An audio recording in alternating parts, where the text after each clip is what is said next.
Coronavirus, voici pourquoi la reprise économique en Belgique sera lente et difficile. Non, contrairement à ce que l'on peut parfois lire ou entendre, l'économie ne va pas repartir aussitôt que le confinement sera levé, tel un simple effet rebond. En Belgique comme ailleurs dans le monde, tous les secteurs seront durablement et diversement touchés dans les prochains mois à cause des suites de la pandémie de Covid-19 et la crise économique qui va probablement s'installer. Pourquoi ? Parce que les mesures de déconfinement seront progressives, parce que nous évoluons dans une économie mondialisée et interconnectée, mais aussi parce que les habitudes des consommateurs et des entreprises vont certainement changer après la crise. Quel sera l'impact exact de cette crise ? Il est impossible à chiffrer à l'heure d'aujourd'hui selon l'IWE. Mais selon l'Institut wallon de l'évaluation, de la prospective et de la statistique, la Wallonie, comme la Belgique, devrait traverser une récession marquée au premier semestre de l'année. La Banque nationale belge s'attend, elle, à une crise très aiguë et très profonde avant un rebond en 2021. Concrètement, les secteurs seront diversement touchés en fonction de plusieurs critères. Selon Philippe Ledan, expert économiste chez Zinc Belgium, qui a sorti une étude sur l'impact sectoriel du coronavirus en Belgique, tout dépend d'abord des règles qui seront mises en place au moment du déconfinement. Pour l'instant, nous n'avons pas de détails en ce qui concerne la Belgique. Mais en France par exemple, l'ORCA ne reprendra pas à partir de la première phase de déconfinement du 11 mai. Pour le secteur de l'événementiel, ce ne sera pas avant le 15 juillet au moins. Ces secteurs vont donc souffrir davantage que les autres, simplement en raison du déconfinement progressif. La Fédération flamande de l'ORCA a déjà estimé à 1,7 milliard d'euros les pertes encourues par tout le secteur en Belgique en raison du confinement, et ce, seulement jusqu'à la fin des vacances de Pâques. Ces chiffres seront plus importants en cas de prolongation des fermetures pour ce secteur dans les prochaines semaines. Le secteur de la construction et de la rénovation, par exemple, est pour l'instant en état de semi-léthargie. Depuis le début du mois de mars, de nombreux chantiers sont fermés de manière partielle ou totale. Les travaux intérieurs dans des espaces habités, plafonnage, carrelage, peinture sont interdits par décision gouvernementale. Seuls les dépannages, considérés comme essentiels, sont encore autorisés, moyennant des mesures de distance sociale ou port du masque.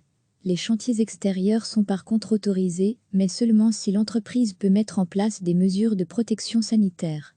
Au début de la crise, beaucoup d'entreprises de travaux extérieurs ont fermé, car elles n'arrivaient pas à respecter les mesures, puis elles ont mis en place des solutions alternatives pour redémarrer. Livraison et commande respectant les mesures de distance physique, utilisation d'un véhicule par ouvrier au lieu d'une camionnette pour plusieurs, etc. explique Véronique Vandemburan, directrice de la communication de la Confédération belge de la construction. L'approvisionnement est compliqué dans certains cas, nous manquons de matériel. Aujourd'hui, les entrepreneurs veulent reprendre le travail et beaucoup d'ouvriers désirent retrouver leur salaire plein selon les sondages de la Confédération auprès de ses affiliés. Et c'est là que le bât blesse. L'approvisionnement est compliqué dans certains cas, nous manquons de matériel. Et reprendre un chantier sans matériel, c'est évidemment impossible. Ces difficultés s'ajoutent à celles déjà existantes, comme l'augmentation des congés maladie. Rien d'étonnant selon Philippe Ledanding, le secteur de la construction subit et va subir dans les prochains mois les mêmes problèmes que d'autres secteurs. En Belgique, les usines d'assemblage de véhicules, par exemple, dépendent des composants qui viennent de l'étranger. Tous les pays ne sont pas au même stade de la pandémie, certains vont subir un confinement plus long que la Belgique. Ainsi, si mon entreprise a besoin de composants qui viennent d'un pays qui est encore confiné, je vais être affecté, même si en Belgique, je peux en théorie reprendre mon activité. C'est la même problématique pour la métallurgie, ou encore pour l'industrie alimentaire, puisque cette dernière importe des denrées pour les transformer. Ces secteurs seront durement affectés, parce qu'il y aura une rupture en amont de leur propre processus de confection, ailleurs, dans le monde. Notre pays exporte beaucoup, et les entreprises dont le business model est basé sur ce principe pourront souffrir dans les prochains mois. Par exemple, ce sera le cas pour un secteur qui exporte beaucoup vers les États-Unis, où le confinement sera plus long et où les conséquences économiques seront plus lourdes. Après le déconfinement, les consommateurs américains vont réfléchir sur leur consommation. Et beaucoup d'entreprises vont aussi réfléchir avant de grandir. Leur priorité sera de se relever, avant de faire de nouveaux investissements. Une crise économique est en train de se développer, explique Philippe Ledan. Beaucoup d'entreprises vont aussi réfléchir avant de grandir. Leur priorité sera de se relever, avant de faire de nouveaux investissements. Une crise économique est en train de se développer. D'autres secteurs pourraient être touchés. Par contre, il faudra être attentif au secteur chimique belge, qui exporte beaucoup. Sa production est liée à la consommation et à la fabrication de plastique. Ce sera la même problématique pour le secteur du verre industriel, avec les pare-brises, qui est très lié à la consommation de voitures. Bernard Delvaux, CEO de la Sonaca, groupe aéronautique belge, va dans le même sens. Il n'a pas hésité à partager ses perspectives pessimistes, dans l'écho à la fin du mois de mars. Selon lui, il y aura des reports de commandes, et sans doute des annulations. Il y aura donc des cadences plus basses, parce que le carnet de commandes des avionneurs a baissé, il faudra donc des mois, si pas un an, pour revenir aux cadences d'avant la crise. La reprise économique belge sera aussi liée à la demande intérieure. Ainsi, concernant la construction, selon la dernière enquête de la Confédération, 7 entreprises sur 10 observent dans leur chute de carnet de commandes, alors que celui-ci était rempli pour 6 mois. Les particuliers sont plus frileux, ils subissent une baisse de leurs revenus, et ils reportent leurs chantiers de peinture et de travaux de rénovation, alors qu'ils avaient signé un contrat. Quant aux chantiers publics et d'infrastructures, la Confédération plaide pour que les pouvoirs publics et les entreprises relancent les marchés et émettent des appels d'offres. Mais pour l'instant, à part les travaux de voirie qui seront relancés, c'est le flou total. Or, une entreprise de construction a besoin de connaître ses chantiers à l'avance, afin de passer ses commandes de matériel, engager des ouvriers. Les particuliers sont plus frileux, ils subissent une baisse de leurs revenus, et ils reportent leurs chantiers de peinture et travaux de rénovation, alors qu'ils avaient signé le contrat. Le commerce de détail, l'ORCA ou encore le loisir, sont actuellement durement touchés par le confinement, et cela risque de se prolonger. Philippe Ledan s'interroge. Quel va être notre comportement de consommation après le confinement ? Notre équipe d'analystes part de l'hypothèse que le consommateur continuera d'avoir peur à l'avenir. Nouvelle vague de pandémie, fermeture des frontières, etc. Et donc la vie ne va pas reprendre normalement tant qu'il n'y aura pas de traitement efficace ou de vaccin pour le Covid-19. D'ici là, il n'y aura pas de grandes fêtes, car le risque sera toujours présent. Avec le confinement, le Belge a été obligé de changer ses habitudes. Qu'en restera-t-il ? Qu'allons-nous durablement changer ? À ce sujet, le secteur du tourisme est particulièrement inquiet pour les prochains mois. Par exemple, le transport aérien est actuellement en état de mort cérébrale. Il a d'énormes coûts fixes, notamment avec le financement des avions. Il est durement affecté par les règles de confinement. Et dans les mois qui suivent, les touristes auront-ils envie de faire un city trip, ou plutôt de faire des vacances en Belgique ? Les entreprises, internationales notamment, vont-elles continuer à faire des voyages d'affaires ? Elles ont pris l'habitude de tenir des réunions par équipe, constate Philippe Ledan. Les spécialistes s'accordent sur un point, le secteur des télécommunications avec le télétravail, ainsi que le secteur de l'e-commerce, sortira certainement grandi de la crise. Quant au secteur du commerce de détail, il se réinvente dès aujourd'hui, avec l'Internet et les réseaux sociaux. À l'avenir, celui qui n'aura pas su se repenser aujourd'hui aura un désavantage concurrentiel, comme le souligne l'experte en innovation Carole Lamarque, dans le dernier 30 tendances au sujet des entreprises familiales. Certaines n'y arriveront pas, mais la plupart ont le temps et l'argent pour intervenir au niveau structurel. Aujourd'hui, le débat est très vif dans la population et dans les cercles politiques. Faut-il relocaliser notre économie pour ainsi la renforcer ? Cette pandémie a révélé des failles dans la mondialisation. Les entreprises belges et européennes sont largement tributaires d'un seul producteur, souvent basé dans les pays asiatiques. Beaucoup d'entreprises réfléchissent à cela aujourd'hui, avec 2 perspectives de solutions. Première solution, cela pourrait pousser les entreprises à augmenter les stocks pour assurer une continuité en cas de nouvelles futures crises. Mais ça aura un coût, le besoin en fonds de roulement augmentera. Donc, on peut se demander comment les banques vont développer de nouvelles solutions pour mieux financer les stocks. Deuxième solution, diversifier les fournisseurs. Ça risque aussi d'être plus cher, puisque les fournisseurs asiatiques étaient les moins chers, donc la réflexion doit être d'ordre économique. De manière pragmatique, comment les entreprises vont-elles s'adapter ? Concernant l'alimentation, c'est la même interrogation en Belgique, mais aussi ailleurs dans le monde. Ainsi à Hong Kong, les consommateurs se tournent désormais vers les producteurs locaux de ce territoire fortement dépendant des importations. Beaucoup d'Hongkongais, à l'instar des Belges, s'interrogent déjà sur une relocalisation de leur économie après le confinement. Recevez chaque matin l'essentiel de l'actualité. Non, contrairement à ce que l'on peut parfois lire ou entendre, l'économie ne va pas repartir aussitôt que le confinement sera levé, tel un simple effet rebond. En Belgique comme ailleurs dans le monde, tous les secteurs seront durablement et diversement touchés dans les prochains mois à cause des suites de la pandémie de Covid-19 et la crise économique qui va probablement s'installer. Pourquoi ? Parce que les mesures de déconfinement seront progressives, parce que nous évoluons dans une économie mondialisée et interconnectée, mais aussi parce que les habitudes des consommateurs et des entreprises vont certainement changer après la crise. Quel sera l'impact exact de cette crise ? Il est impossible à chiffrer à l'heure d'aujourd'hui selon l'IWE. Mais selon l'Institut wallon de l'évaluation, de la prospective et de la statistique, la Wallonie, comme la Belgique, devrait traverser une récession marquée au premier semestre de l'année. La Banque nationale belge s'attend, elle, à une crise très aiguë et très profonde avant un rebond en 2021. Concrètement, les secteurs seront diversement touchés en fonction de plusieurs critères.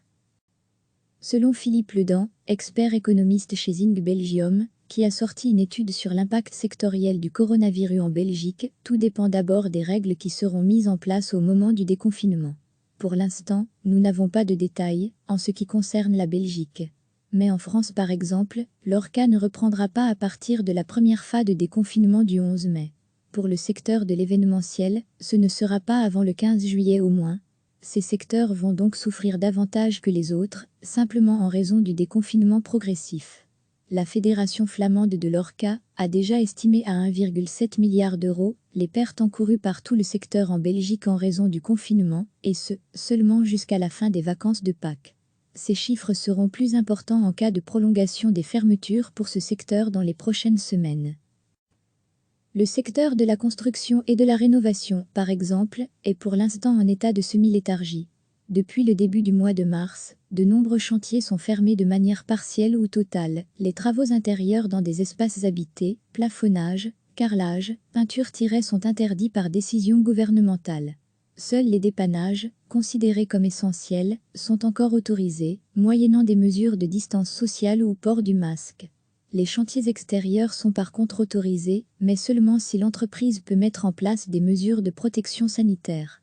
Au début de la crise, beaucoup d'entreprises de travaux extérieurs ont fermé, car elles n'arrivaient pas à respecter les mesures, puis elles ont mis en place des solutions alternatives pour redémarrer. Livraison et commande respectant les mesures de distance physique, utilisation d'un véhicule par ouvrier au lieu d'une camionnette pour plusieurs, etc. explique Véronique Vandemburan, directrice de la communication de la Confédération belge de la construction.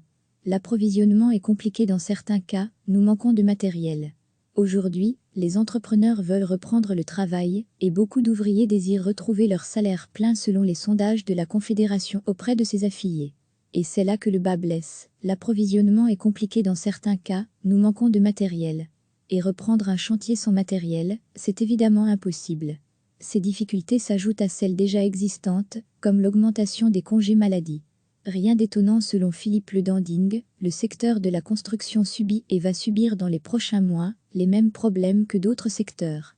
En Belgique, les usines d'assemblage de véhicules, par exemple, dépendent des composants qui viennent de l'étranger. Tous les pays ne sont pas au même stade de la pandémie, certains vont subir un confinement plus long que la Belgique.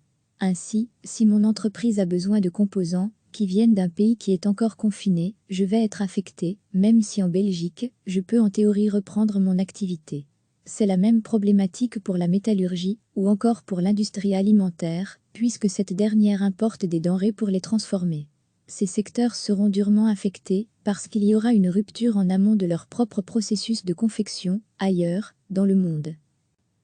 Notre pays exporte beaucoup, et les entreprises dont le business model est basé sur ce principe pourront souffrir dans les prochains mois. Par exemple, ce sera le cas pour un secteur qui exporte beaucoup vers les États-Unis, où le confinement sera plus long et où les conséquences économiques seront plus lourdes. Après le déconfinement, les consommateurs américains vont réfléchir sur leur consommation. Et beaucoup d'entreprises vont aussi réfléchir avant de grandir. Leur priorité sera de se relever avant de faire de nouveaux investissements. Une crise économique est en train de se développer, explique Philippe Ledan. Beaucoup d'entreprises vont aussi réfléchir avant de grandir. Leur priorité sera de se relever avant de faire de nouveaux investissements. Une crise économique est en train de se développer. D'autres secteurs pourraient être touchés. Par contre, il faudra être attentif au secteur chimique belge, qui exporte beaucoup. Sa production est liée à la consommation et à la fabrication de plastique. Ce sera la même problématique pour le secteur du verre industriel, avec les pare-brises, qui est très lié à la consommation de voitures. Bernard Delvaux, CEO de la Sonaca, groupe aéronautique belge, va dans le même sens. Il n'a pas hésité à partager ses perspectives pessimistes dans l'écho à la fin du mois de mars. Selon lui, il y aura des reports de commandes et sans doute des annulations. Il y aura donc des cadences plus basses, parce que le carnet de commandes des avionneurs a baissé, il faudra donc des mois, si pas un an, pour revenir aux cadences d'avant la crise. La reprise économique belge sera aussi liée à la demande intérieure. Ainsi, concernant la construction, selon la dernière enquête de la Confédération, 7 entreprises sur 10 observent dans leur chute de carnet de commandes, alors que celui-ci était rempli pour 6 mois. Les particuliers sont plus frileux, ils subissent une baisse de leurs revenus et ils reportent leurs chantiers de peinture et de travaux de rénovation alors qu'ils avaient signé un contrat. Quant aux chantiers publics et d'infrastructures, la Confédération plaide pour que les pouvoirs publics et les entreprises relancent les marchés et émettent des appels d'offres. Mais pour l'instant, à part les travaux de voirie qui seront relancés, c'est le flou total. Or, une entreprise de construction a besoin de connaître ses chantiers à l'avance afin de passer ses commandes de matériel, engager des ouvriers. Les particuliers sont plus frileux, ils subissent une baisse de leurs revenus et ils reportent leurs chantiers de peinture et travaux de rénovation alors qu'ils avaient signé le contrat. Le commerce de détail, l'ORCA ou encore le loisir sont actuellement durement touchés par le confinement et cela risque de se prolonger. Philippe Ledan s'interroge. Quel va être notre comportement de consommation après le confinement ? Notre équipe d'analystes part de l'hypothèse que le consommateur continuera d'avoir peur à l'avenir. Nouvelle vague de pandémie, fermeture des frontières, etc. Et donc la vie ne va pas reprendre normalement tant qu'il n'y aura pas de traitement efficace ou de vaccin pour le Covid-19. D'ici là, il n'y aura pas de grandes fêtes, car le risque sera toujours présent. Avec le confinement, le Belge a été obligé de changer ses habitudes. Qu'en restera-t-il ? Qu'allons-nous durablement changer ? À ce sujet, le secteur du tourisme est particulièrement inquiet pour les prochains mois. Par exemple, le transport aérien est actuellement en état de mort cérébrale. Il a d'énormes coûts fixes, notamment avec le financement des avions. Il est durement affecté par les règles de confinement. Et dans les mois qui suivent, les touristes auront-ils envie de faire un city trip, ou plutôt de faire des vacances en Belgique ? Les entreprises, internationales notamment, vont-elles continuer à faire des voyages d'affaires ? Elles ont pris l'habitude de tenir des réunions par Skype, constate Philippe Ledan. Les spécialistes s'accordent sur un point, le secteur des télécommunications avec le télétravail, ainsi que le secteur de l'e-commerce, sortira certainement grandi de la crise. Quant au secteur du commerce de détail, il se réinvente dès aujourd'hui, avec l'Internet et les réseaux sociaux. À l'avenir, celui qui n'aura pas su se repenser aujourd'hui aura un désavantage concurrentiel, comme le souligne l'experte en innovation Carole Lamarque, dans le dernier 30 tendances au sujet des entreprises familiales. Certaines n'y arriveront pas, mais la plupart ont le temps et l'argent pour intervenir au niveau structurel. Aujourd'hui, le débat est très vif dans la population et dans les cercles politiques. Faut-il relocaliser notre économie pour ainsi la renforcer ? Cette pandémie a révélé des failles dans la mondialisation. Les entreprises belges et européennes sont largement tributaires d'un seul producteur, souvent basé dans les pays asiatiques. Beaucoup d'entreprises réfléchissent à cela aujourd'hui, avec 2 perspectives de solutions. Première solution, cela pourrait pousser les entreprises à augmenter les stocks pour assurer une continuité en cas de nouvelles futures crises. Mais ça aura un coût, le besoin en fonds de roulement augmentera. Donc, on peut se demander comment les banques vont développer de nouvelles solutions pour mieux financer les stocks. Deuxième solution, diversifier les fournisseurs. Ça risque aussi d'être plus cher, puisque les fournisseurs asiatiques étaient les moins chers, donc la réflexion doit être d'ordre économique. De manière pragmatique, comment les entreprises vont-elles s'adapter ? Concernant l'alimentation, c'est la même interrogation en Belgique, mais aussi ailleurs dans le monde. Ainsi à Hong Kong, les consommateurs se tournent désormais vers les producteurs locaux de ce territoire fortement dépendant des importations. Beaucoup d'Hongkongais, à l'instar des Belges, s'interrogent déjà sur une relocalisation de leur économie après le confinement. Cliquez sur s'abonner pour recevoir les dernières nouvelles.